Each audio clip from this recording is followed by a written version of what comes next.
ఈరోజు కథ పేరు ప్రతి పుట్టినరోజుకి వచ్చే గుర్తు తెలియని బహుమతి.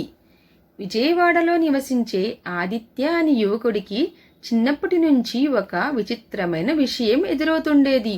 ప్రతి సంవత్సరము తన పుట్టినరోజు ఉదయం ఇంటి గుమ్మం ముందు ఒక చిన్న బహుమతి పెట్టె కనిపించేది. ఆ పెట్టె మీద పంపిన వారి పేరు ఉండేది కాదు. లోపల మాత్రం ఎప్పుడూ ఒక ఉపయోగకరమైన వస్తువు ఉండేది.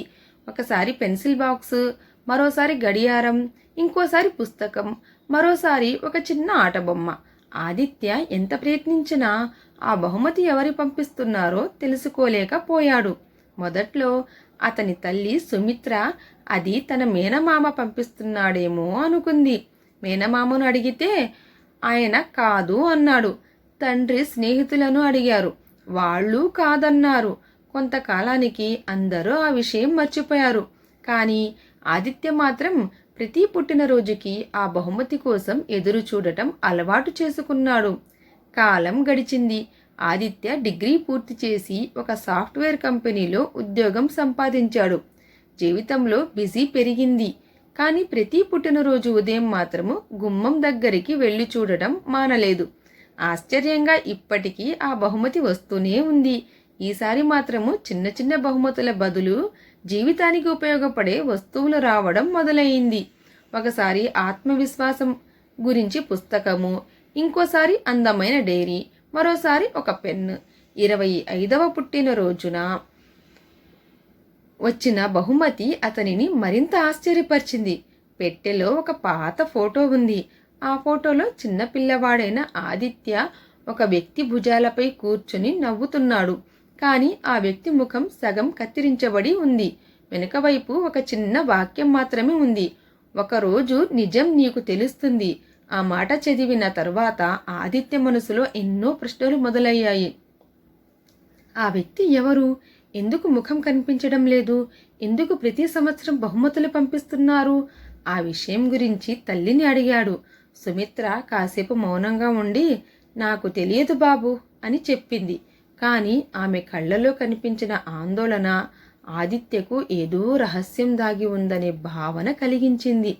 మరో సంవత్సరం గడిచింది. 26వ పుట్టినరోజు వచ్చింది. ఈసారి పెట్టెలో ఒక చిన్న తాళం చెవి ఉంది. దానితో పాటు ఒక కాగితం. ఈ తాళం చెవి నీ జీవితాన్ని మార్చే తలుపు తెరుస్తుంది. సరైన సమయం దగ్గర పడుతోంది అని ఉంది. ఆదిత్య ఆశ్చర్యపోయాడు.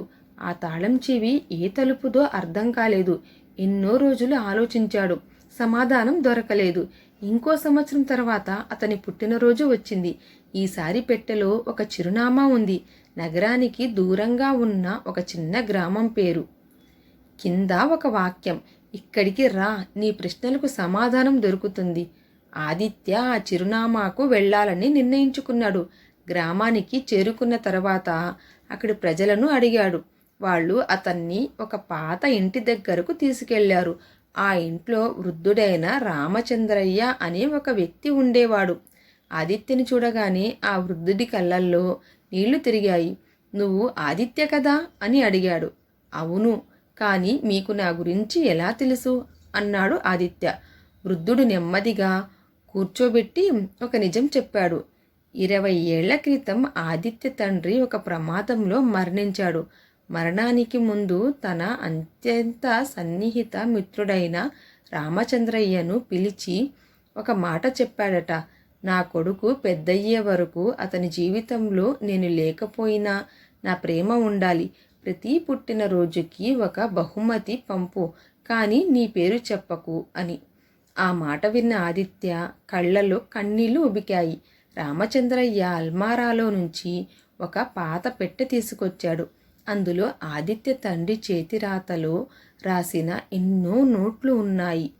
ప్రతి పుట్టినరోజుకి ఏ బహుమతి పంపాలో, ఎందుకు పంపాలో అందులో వివరంగా ఉంది. చిన్నప్పుడు ఆట బొమ్మలు పంపించాడు.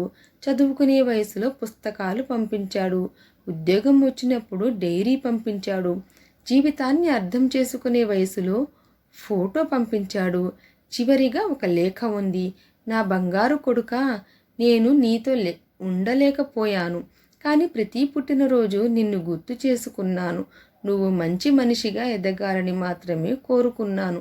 ఈ బహుమతులన్నీ వస్తువులు కాదు, నా ప్రేమకు గుర్తులు. ఆ లేఖ చదివిన తర్వాత ఆదిత్య ఏడుపు ఆపుకోలేకపోయాడు. అతను తన తండ్రిని ఎప్పుడో కోల్పోయాడు. కానీ ఆ రోజు అతనికి ఒక విషయం అర్థమైంది. నిజమైన ప్రేమ మనతో ఉండకపోయినా మన జీవితాన్ని వెలిగిస్తూనే ఉంటుంది. ఆ రోజు నుంచి ప్రతి పుట్టినరోజున తనకు వచ్చిన బహుమతులను ఒక చిన్న గదిలో భద్రపరచడం మొదలుపెట్టాడు. ఎందుకంటే అది కేవలం వస్తువులు కాదు, ఒక తండ్రి ప్రేమ, ఒక మిత్రుడి నిబద్ధత, ఒక జీవిత పాఠం. ఈ కథ యొక్క నీతి: ప్రేమను కొలిచేది దూరం కాదు, మన కోసము